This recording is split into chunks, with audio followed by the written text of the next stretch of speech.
Have you ever wondered why some people read countless books, attend retreats, recite sutras again and again, and yet their hearts are still torn apart by life, their emotions still swing wildly, their relationships still fall into the same patterns over and over?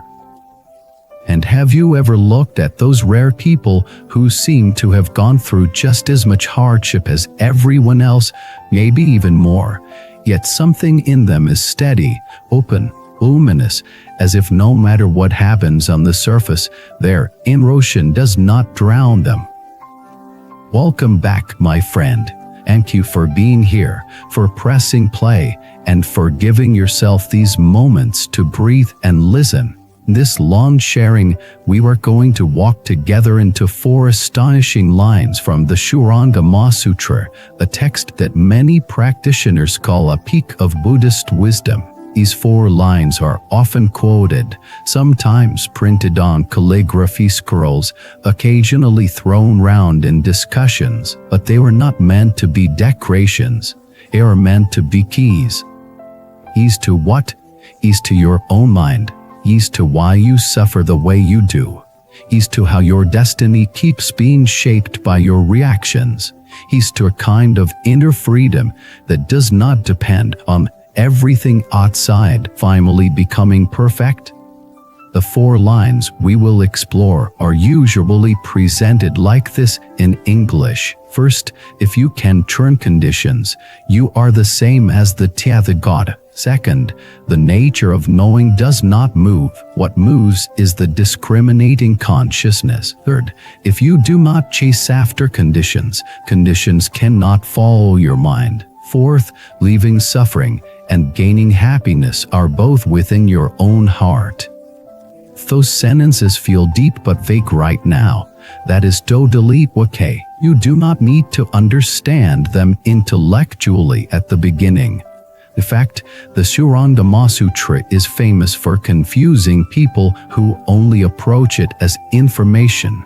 It is not trying to give you a new set of concepts to collect. It is trying to shine a light into the way your mind is working right now, in the middle of this very life.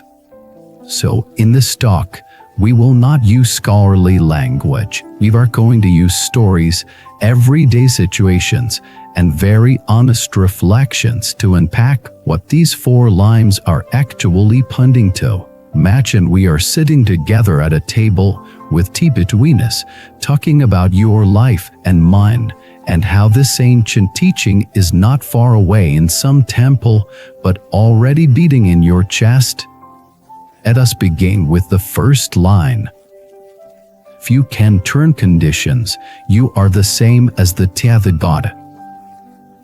First glance, this sentence sounds like it is telling you to become some kind of super controller of life, turn conditions, change reality, bend the world to your will, and then you are the same as the Buddha. Many people read it that way and walk straight into a trap. They think spiritual practice is about gaining psychic power, about making other people behave the way they want, about getting the universe to obey their wishes. But if you look more carefully at the sutra and more carefully at your own experience, you will see that this is not what the Buddha is talking about at all. When you try to control conditions from the outside, you are doing exactly what you have always done. You are still convinced that your happiness or misery depends entirely on other people, on circumstances, on the weather of life. So you push, you pull, you struggle, you pray for the world to change. Sometimes you succeed, sometimes you fail. But even when you succeed, the victory is short-lived. The person you convinced changes their mind. The plan you executed falls apart because of something you could not foresee. The body you disciplined gets sick. The Shurangama Sutra is far more radical. When it says turn conditions, it is not pointing to controlling the outer movie. It is pointing to reclaiming the projector. Conditions are everything outside and inside that you usually feel ruled by: the economy, the mood of your boss, the affection or coldness of your partner, the likes on your posts, the number on the scale, the traffic, the comments of others, your own physical sensations. Then your thoughts and emotions can feel like conditions that control you. Most of the time, you let all of that turn you. Message arrives, your mood collapses, bill appears, your mind spirals into fear, person frowns, your whole day feels ruined. Weather is bad, you are irritated. Weather is good, you are slightly happier. You are like a small boat thrown around by every wave. To turn conditions does not mean to erase all waves, means to stop living as a helpless boat and to remember that you are also the ocean. Means that when a situation arises, instead of being thrown blindly into reaction, you know how to turn your own mind, your own interpretation, your own response. Let us make this very concrete. Imagine you are at work. Your manager sends you a message that sounds cold and critical. Immediately, your stomach tightens, thoughts flash through your mind. And not valued. I'm going to lose this job. They do not appreciate anything I do. It is always like this. That moment, nothing has actually happened beyond a short message, but your mind has already created an entire story around it. That story becomes a condition, turns your mood, your actions, your evening. Maybe you go home and snap at your family. Maybe you stay up late worrying. Maybe you secretly look at job listings while feeling hopeless. Turning conditions does not mean pretending that what your manager said was kind. It does not mean gaslighting yourself into fake positivity. Means that at the very moment you feel your mind being dragged, you pause, breathe, and remember that there is space between the event and your story about it. You might say to yourself something like, "This happened, and it hurts, but I do not yet know the full picture. Can choose how to respond, can clarify calmly tomorrow, can learn from this, can choose not to let this message decide my whole self-worth." That moment, you have turned the condition. The same email arrived, but instead of your mind being completely ruled by it, your awareness stepped in. Your awareness turned the mind from automatic reaction toward a more skillful, compassionate, and clear response. The Shurangama Sutra calls that being like the Tathagata, not because you control managers and messages, but because you are no longer a slave to every gust of wind. There is a story that expresses this beautifully. Men once came to a teacher and said, "My life is full of chaos. My family is tense. My work is unstable. My health is unpredictable. Pray every day for all of these things to become stable, but nothing seems to change. When will the conditions of my life become peaceful?" The teacher listened quietly and then asked, "Tell me, is there anything in your life that is not a condition?" The man thought and said, "My mind, I guess, but it feels like my mind is also a condition because it keeps changing." The teacher smiled and said, "That which can see conditions changing is not itself a condition. The more you turn to that, the less the other conditions will enslave you." Turning conditions begins with turning your own mind. You are not a puppet of every situation. That realization alone is already a step toward the Buddha's way of being. How we come to the second line. The nature of knowing does not move. What moves is the discriminating consciousness. This sounds abstract, but it is describing something you can test directly in your own experience. The sutra is talking about two very different aspects of your inner life. The first is the raw capacity to know, to be aware. This is called the knowing nature.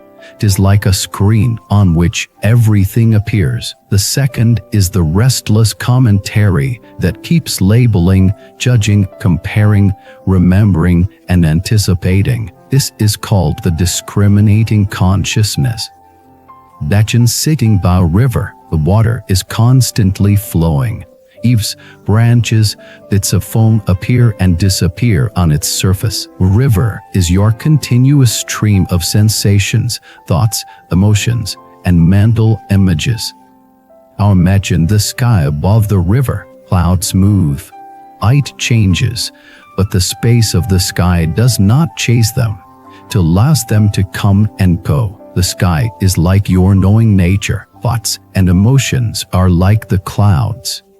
Most of the time, you live as if you are the clouds. You identify completely with every passing mental state. I'm angry. I'm worthless. I'm better than them. I'm doomed. You are swept away again and again.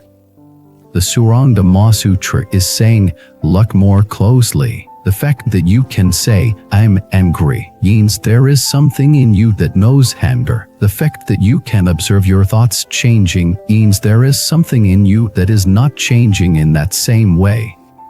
When it says, the nature of knowing does not move, it does not mean you will never feel emotional again.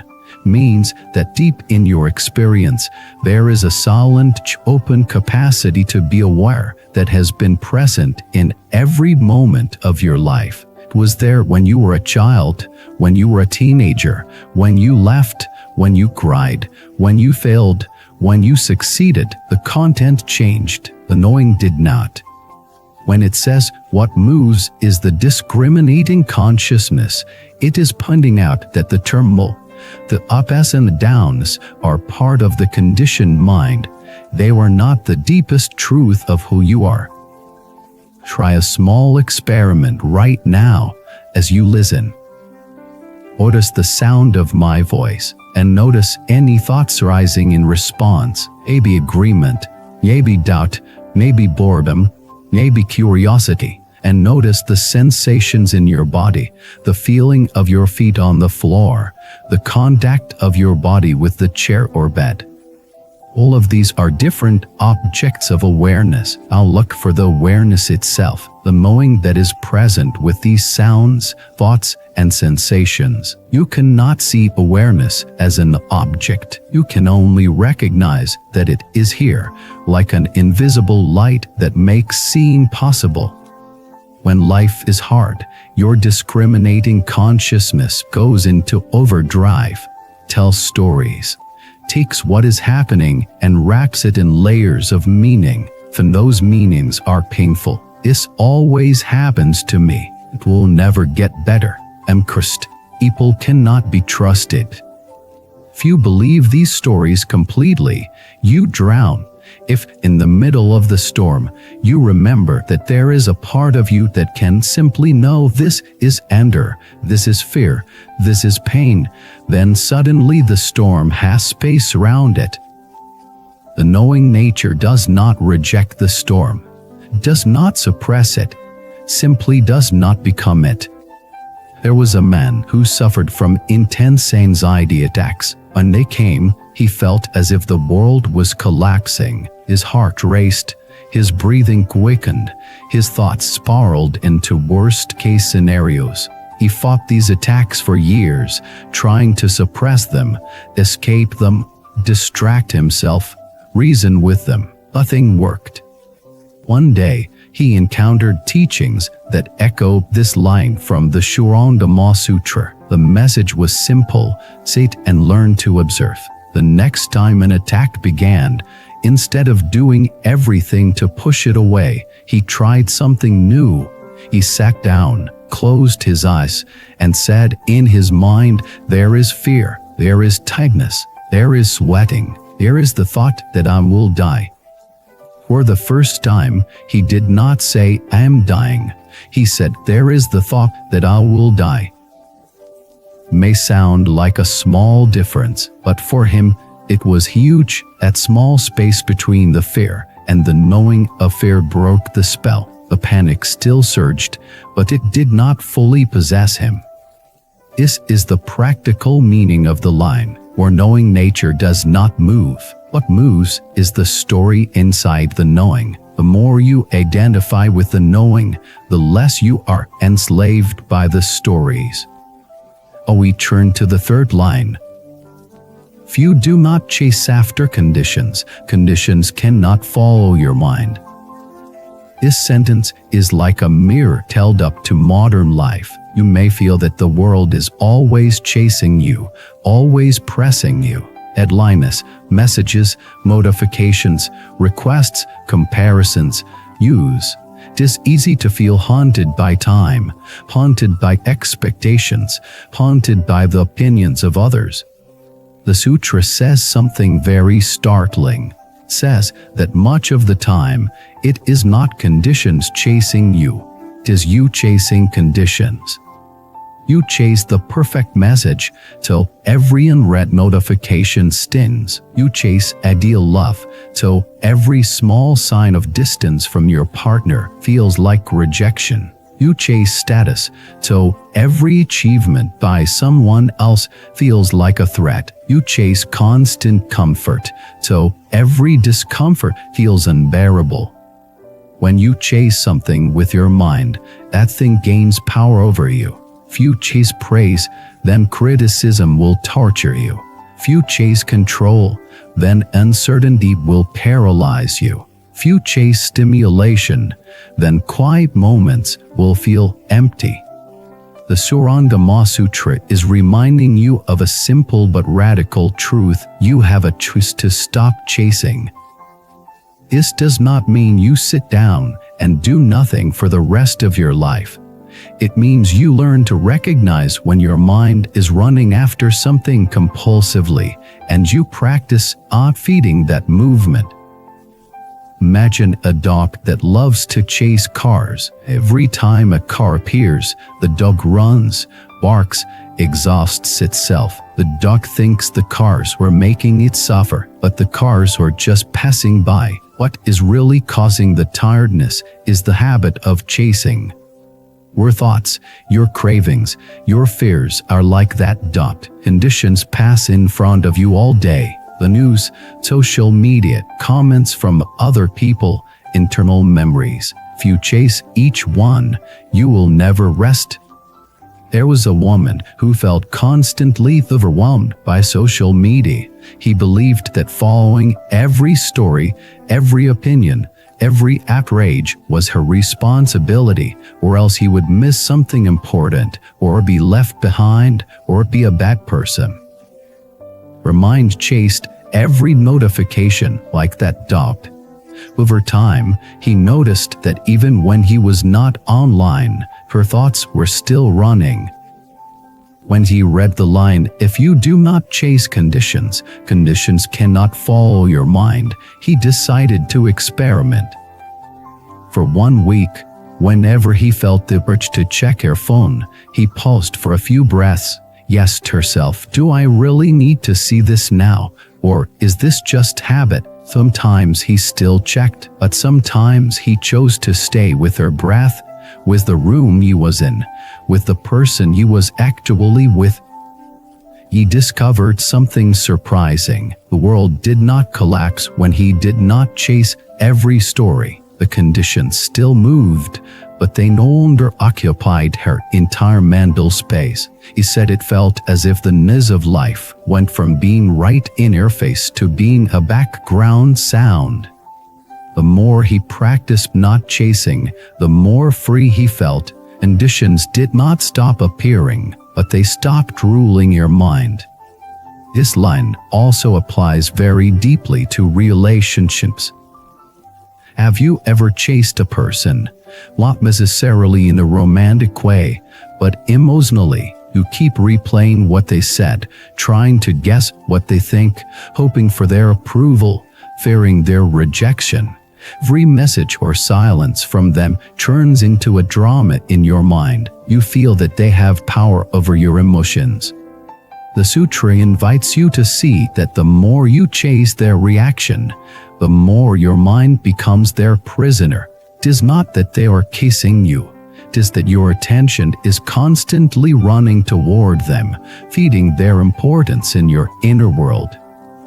To stop chasing does not mean becoming cold, means connecting without losing yourself, means remembering that your peace is not something other people are obligated to provide.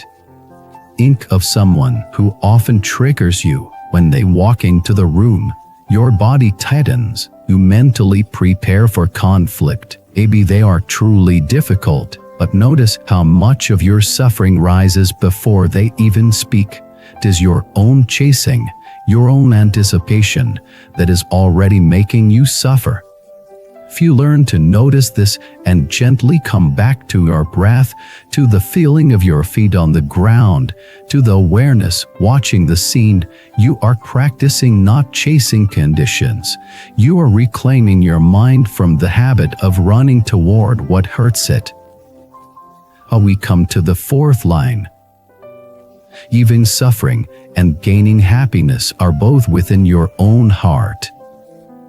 First, this sentence may sound like a cliché. Almost every spiritual tradition says something like happiness comes from within, but the Shurangama Sutra is not giving you a slogan. It is summarizing a profound law of cause and effect. When you hear that leaving suffering and finding happiness are within your heart, you might feel resistance. You may think, are you saying that my pain is my fault? What about injustices, cruel ties, losses, things that I did not choose? The sutra is not blaming you for what happens. It is empowering you to see that your deepest suffering or relief are shaped by how your heart meets what happens. Pain in life is unavoidable. Illness, aging, separation, failure, misunderstanding, these are part of the human condition. But the way your mind holds these experiences determines whether they become endless suffering or gateways to wisdom. If your heart is full of rigid clinging, then every change will feel like an attack. If your heart is full of blame, then every wound will stay fresh forever. If your heart is full of greed, then nothing will ever be enough.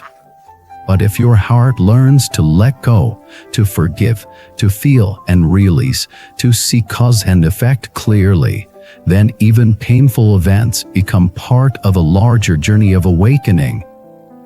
There was a man who carried a deep resentment for decades. Someone had betrayed him in business, causing serious financial loss. He lost not only money, but also trust. For years, he replayed the story. Every time something went wrong in his life, he thought of that betrayal. He would say to himself, if that had not happened, my whole life would be different.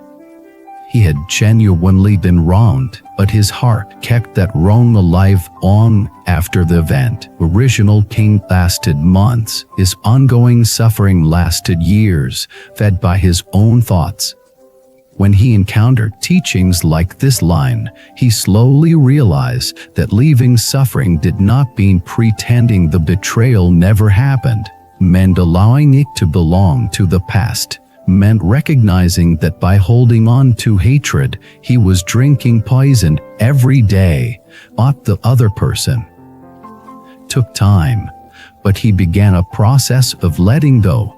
He reflected on his own mistakes. He accepted that life had moved on. He focused on rebuilding with honesty and humility. One day, he realized that while he still remembered what had happened, that the emotional grip had loosened. The story no longer burned him. His heart felt lighter. This is what it means when we say leaving suffering is in your own heart. The key is in your hand, not in the person who hurt you, not in the perfect apology you never got, not in some external compensation. Similarly, gaining happiness is not just about getting pleasant experiences. True happiness in the Buddhist sense is peace, clarity, compassion. These are not given to you by the world. They grow from how you practice with your own mind. If you plant seeds of gratitude, patience, and ethical behavior, those seeds grow into inner ease. If you plant seeds of deceit, cruelty, and selfishness, they grow into inner restlessness, no matter how much luxury you have. In this sense, the Shurangama Sutra is saying something very direct. The root of your ongoing suffering and your potential peace is in your heart, not in some faraway heaven, not in the minds of others, not in a future lottery of fate. When you put all four lines together, a picture emerges. Few can turn conditions. You are no longer tossed helplessly by life. Few recognize that your knowing nature does not move. You stop identifying completely with every thought and emotion. Few do not chase conditions. They cannot dominate your mind. Few understand that leaving suffering and gaining happiness are in your own heart.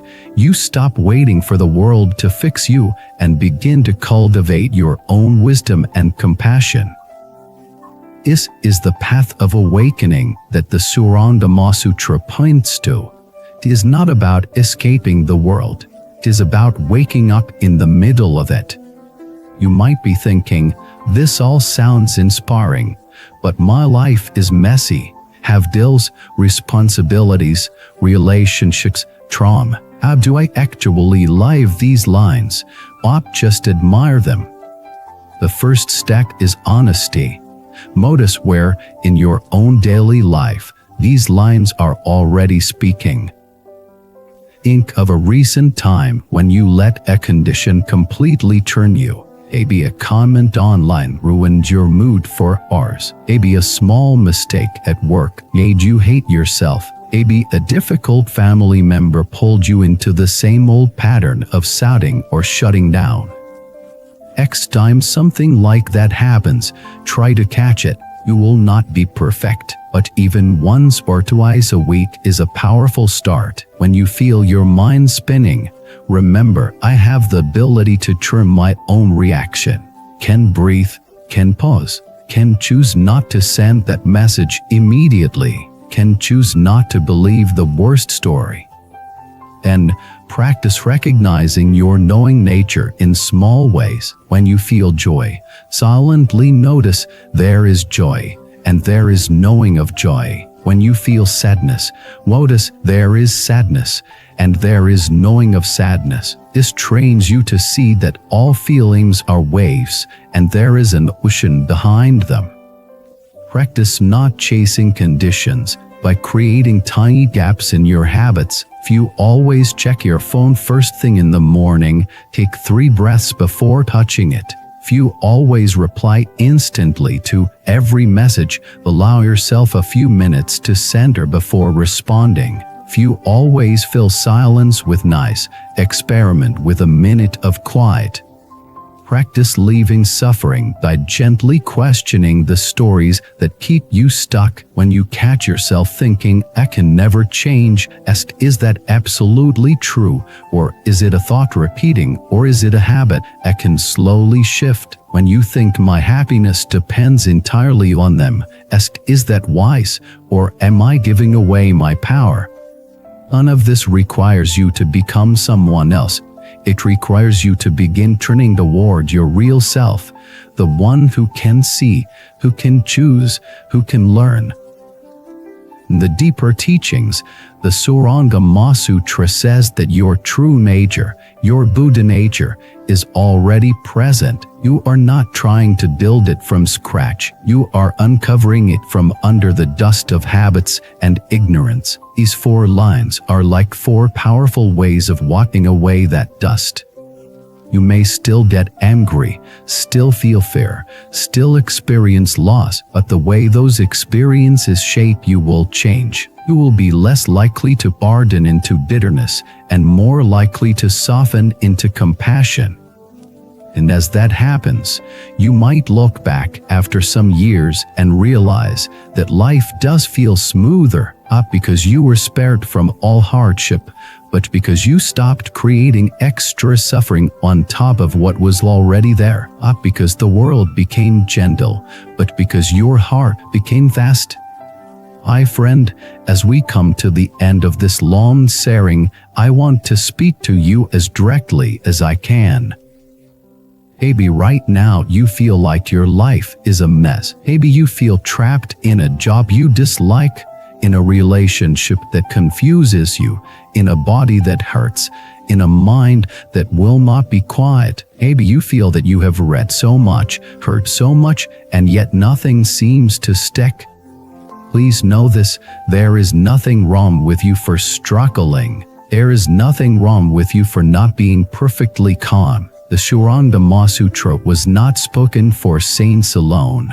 It was spoken for human beings like you and me, who forget, who fall, who fear, and who long for a way to live more awake.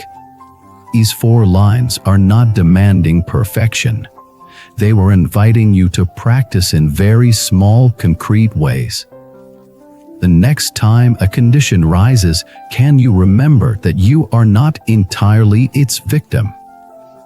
The next time a storm of thoughts and emotions swirls, can you remember that there is a part of you that can simply know without being swept away? The next time you feel a compulsion to chase something, can you pause and ask, is this really what I want to run after?